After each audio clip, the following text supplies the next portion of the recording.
2024 లేదా 25లో డిగ్రీ లేదా బీటెక్ చదివారా? సాఫ్ట్‌వేర్ జాబ్ కోసం ఎదురు చూస్తున్నారా? అయితే కోడ్ జ్ఞాన్ 100 డేస్ కోర్సులో చేరండి, జాబ్ సాధించండి. నమస్కారం అమ్మా గారు. నమస్తే అమ్మా. సింహరాశి వారికి అక్టోబర్ మాసంలో విద్యాపరంగా, విదేశీ పరంగా, ఆర్థికంగా, ఆరోగ్యపరంగా, వివాహపరంగా, సంతానపరంగా ఎలా ఉండబోతుంది?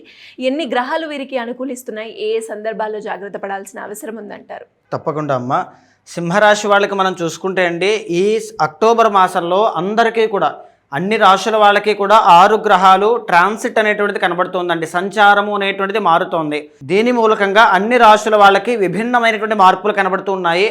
ఈ క్రమంలో సింహరాశి వాళ్ళకి మనం చూస్తే అమ్మా 3 గ్రహాలు దివ్యంగా యోగిస్తున్నాయి అని చెప్పొచ్చండి. ముఖ్యంగా రవి, కుజ, శుక్ర గ్రహాలు అనేటువంటివి చాలా బాగున్నాయి.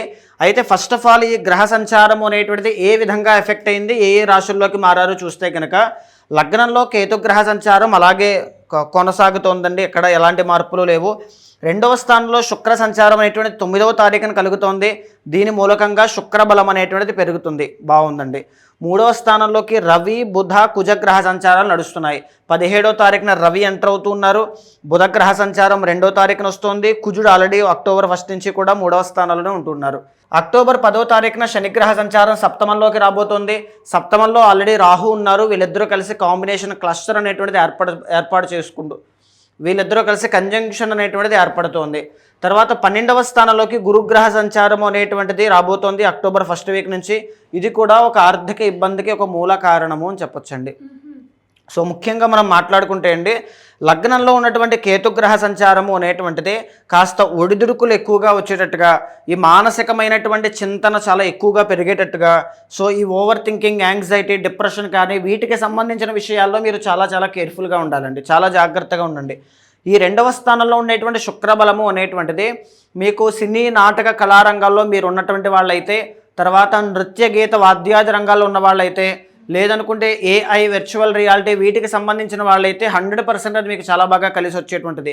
ఎందుకంటే శుక్రుడు అనేటువంటి సంబంధించిన ఫ్యాక్టర్స్లో ఎవరైతే వర్క్ చేస్తుంటారో వాళ్ళకి మంచి మనీ చూసే అవకాశాలు ఉంటాయి. అంటే మంచి ప్రాజెక్ట్స్ ఏదైనా రావడం కానీ, అవకాశములు, ఆదరణ అన్నీ పెరగడం కానీ ఇలాంటివి ఉంటాయి.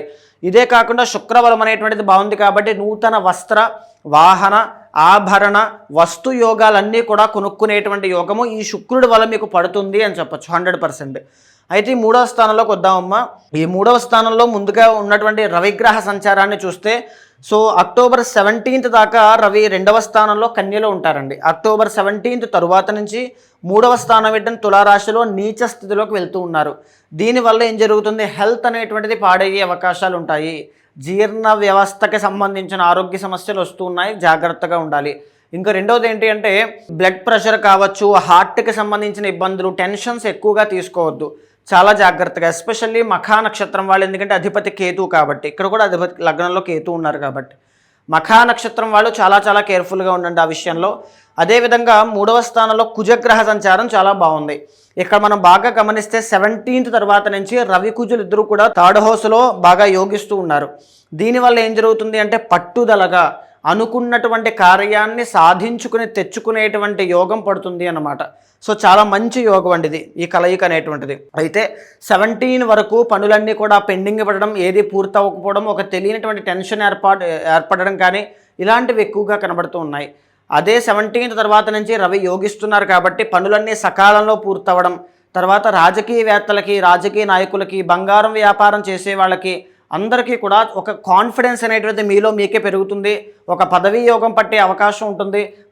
మంచి పేరు ప్రఖ్యాతులు వచ్చే అవకాశాలు ఇవన్నీ కూడా చాలా బాగుంటాయి అని చెప్పొచ్చండి. తర్వాత 3వ స్థానంలో కుజగ్రహ సంచారం అనేటువంటిది చాలా బాగుంది. రియల్ ఎస్టేట్ వ్యాపారం ఎవరైతే చేస్తూ ఉంటారో వాళ్ళకి చాలా బాగా కలిసి వస్తుంది. రియల్ ఎస్టేట్ వ్యాపారమే కాకుండా ఈ ల్యాండ్కి సంబంధించి కానీ, ఆర్ ఈ వ్యవసాయానికి సంబంధించి కానీ, ఫుడ్ బిజినెస్ కానీ, ఫుడ్లో కూడా స్పైసీ ఫుడ్ బిజినెస్లో ఉన్న వాళ్ళు కుజుడు కాబట్టి అండి.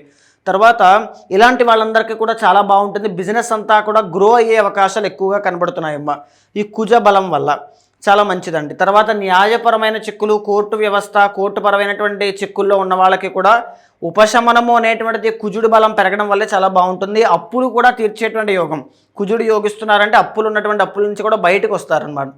సో తర్వాత బుధుడి యొక్క బలం తగ్గుతోందండి.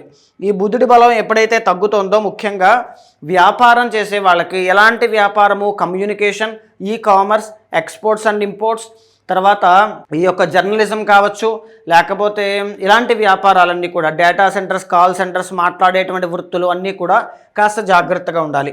ఈ బుధుడు అనేటువంటి ఆయన ఈ మాసంలో బాగా లేదు కాబట్టి ఈ యొక్క స్టాక్స్ కానీ, షేర్స్ కానీ, ట్రేడింగ్ కానీ చేసేటువంటి వాళ్ళు చాలా జాగ్రత్తగా ఇన్వెస్ట్మెంట్స్ చేయండి. ఎస్పెషల్లీ ఇన్వెస్టర్స్ ఇన్వెస్ట్ చేసేటప్పుడు చాలా జాగ్రత్తగా ఉండండి.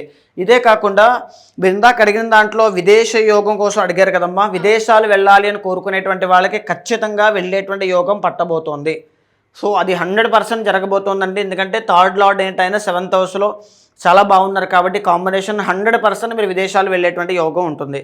ఆర్ దూర ప్రాంతాలు వెళ్ళి ప్రయాణాలు చేసేటువంటి యోగం పడుతుంది. అయితే సప్తమ స్థానంలో శని రాహుల యొక్క కంజంక్షన్ కనబడుతోందండి. సప్తమంలో శని ఎప్పుడూ కూడా ఈ కళత్ర దోషాన్ని కలగజేస్తూ ఉంటారు. కళత్ర దోషము అంటే మ్యారిటల్ లైఫ్లో ప్రాబ్లమ్స్ ఇవ్వడం, కానీ 7th అంటే బిజినెస్ అండి. సో పార్ట్నర్షిప్లో బిజినెస్ చేసేటువంటి వాళ్ళు చాలా జాగ్రత్తగా ఉండాలి.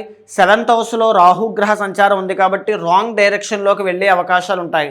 రాంగ్ పర్సన్తో కొలాబ్ అవ్వడం, రాంగ్ పర్సన్తో ఇన్వెస్ట్మెంట్ చేయడం, రాంగ్ పర్సన్తో బిజినెస్ చేయడం, ఇలాంటి అవకాశాలు ఎక్కువగా ఉంటాయి. అండ్ మోర్ ఓవర్ మ్యారిటల్ లైఫ్లో ప్రాబ్లమ్స్ అనేటువంటివి రావడానికి చాలా ఎక్కువ అవకాశం ఉంది. అండ్ ఇంకొకటి ఏంటి అంటే అమ్మా, శని రాహులు కలిసి సప్తమంలో ఉన్నారంటే వీళ్ళకి ఇబ్బందులు బిజినెస్లోనే కాదండి, అవతల ఉన్నటువంటి స్పౌస్కి కూడా, అంటే భార్య లేదా భర్తకి కూడా హెల్త్ ఇష్యూస్ అనేటువంటివి రావచ్చు. సో మీ భార్య లేదా భర్త స్పౌస్ యొక్క హెల్త్ అనేటువంటిది చాలా జాగ్రత్తగా చూసుకోండి. ఇక్కడ చూడండి, మేజర్లీ గురుగ్రహ సంచారం కర్కాటకంలో 12th హౌస్లోకి ఎంటర్ అయ్యారు ఆయన. సో దీనివల్ల ఏంటి అంటే మొన్నటి వరకు గురుడు మీకు 11thలో ఉన్నారు కాబట్టి డబ్బు రావడం, అనుకున్న స్థాయిలో రిజల్ట్స్ రావడం, కష్టపడిన దానికి బాగుండడం, ఇలాంటివి చూశారు. కానీ 12thలో ఎప్పుడైతే గురుడు ఎంటర్ అవుతారో మనీ విషయంలో ప్రాబ్లమ్స్ అనేటువంటివి పెరుగుతాయి. ఏదైనా శుభకార్యానికి విపరీతంగా ఖర్చు పెట్టాల్సిన పరిస్థితి వస్తుంది, లేకపోతే ఏదో ఒక విధంగా డబ్బులు మీ దగ్గర నుంచి వెళ్తాయి తప్ప రిజల్ట్స్ అనేటువంటివి రావు. సో ఇంతకు ముందున్నంతలా ఇప్పుడు స్పీడ్ ఉండదు. సో దానికోసం ఒకవేళ అలా స్పీడ్ పెరగాలి, డబ్బు రావాలి, ఇలాంటి కోరిక ఉంటే గోసేవ ఎక్కువగా చేయండి, శనగలు దానంగా ఇవ్వండి, స్ఫటిక శివలింగానికి అభిషేకం చేయండి. శివ ఆరాధన మాత్రమే గురుబలాన్ని పెంచేటువంటిది కాబట్టి దాన్ని బాగా గుర్తుపెట్టుకోండి. వీరికి ఈ మాసంలో కలిసి వచ్చే రంగు ఏంటో మాగారు? వీళ్ళకి ఈ మాసంలో కలిసి వచ్చేటువంటి రంగు ముఖ్యంగా పీతాంబరము, పింక్ కలర్ చాలా బాగుంటుంది, వైట్ కలర్ చాలా బాగుంటుంది. కలిసి వచ్చే నంబర్ 6 అనేటువంటిది మీకు చాలా బాగా కలిసి వస్తుందండి. కలిసి వచ్చే రోజు శుక్రవారం చాలా బాగా కలిసి వచ్చేటువంటి రోజుగా మీరు గుర్తుపెట్టుకోండి. ఎలాంటి పరిహారం చేసుకోవాలి అంటారు ఈ రాశి వాళ్ళు? గురుబలం తక్కువగా ఉంది కాబట్టి ఆవుకి గురువారం నాడు నానబెట్టిన శనగలు తినిపించడం కానీ, ఆవు ఎలా తింటే అలా తినిపించడం కానీ చేస్తూనే దత్తాత్రేయ స్వామి వారి యొక్క దర్శనం చేసుకోవడం వల్ల మనీ విషయంలో ఏదైనా ప్రాబ్లమ్స్ ఉంటే అవన్నీ పోతాయి. ఇంకా ఎవరైనా కూడా మీ అపాయింట్మెంట్ గురించి, వాళ్ళు ఏదైతే సమస్య ఎదుర్కొంటున్నారో ఏ రాశి వారైనా కూడా మిమ్మల్ని అపాయింట్మెంట్ తీసుకోవాలి, మీ దగ్గరికి రావాలి అంటే ఏ విధంగా ఉంటుందంటారు? తప్పకుండా అమ్మ, అలాంటి వాళ్ళు ఎవరైనా ఉంటే మీకు స్క్రీన్ మీద కనిపించే నెంబర్కి కాల్ చేస్తే మా వాళ్ళు మీకు పూర్తి వివరాలు అందిస్తారు. ఓన్లీ గోచారం మాత్రమే కాదండి, పర్సనల్ చార్ట్ అనేటువంటిది ఎప్పుడు కూడా మీ కర్మకి ఒక క్లియర్ డిస్క్రిప్షన్ లాంటిది. మీకు ఏదైనా ఒక బ్లాకేజ్ ఉంది, ఒక కష్టం ఉంది అంటే దానికి కారణం ఏదో ఒక కర్మ ఆపుతూ ఉంది అని అర్థము. దానికి సంబంధించింది ఏదైనా సరే, అది గోచారం అయినా పర్సనల్ చార్ట్ అయినా, రెండింటినీ సమన్వయం చేస్తూ ఏమున్నా సరే ఒక పర్సనల్ ఆస్ట్రాలజర్లా కావచ్చు, ఒక ఫ్యామిలీ మెంబర్ లాగా, ఒక బ్రదర్ లాగా మీ వెనకాల ఉంటాను. అలా ఎవరైనా కావాలనుకుంటే మీకు కిందకి నుంచి నెంబర్కి కాల్ చేస్తే పూర్తి వివరాలు చెప్తారు. మీ జాతకం చూసిన తర్వాత ఏదైనా దోషాలుంటే శాంతి పరిహారములు ఆచరింపచేసి భగవత్ అనుగ్రహం కలిగేలా చేస్తాను. థ్యాంక్ యూ మాగారు, థ్యాంక్ యూ సో మచ్. నమస్తే అమ్మా.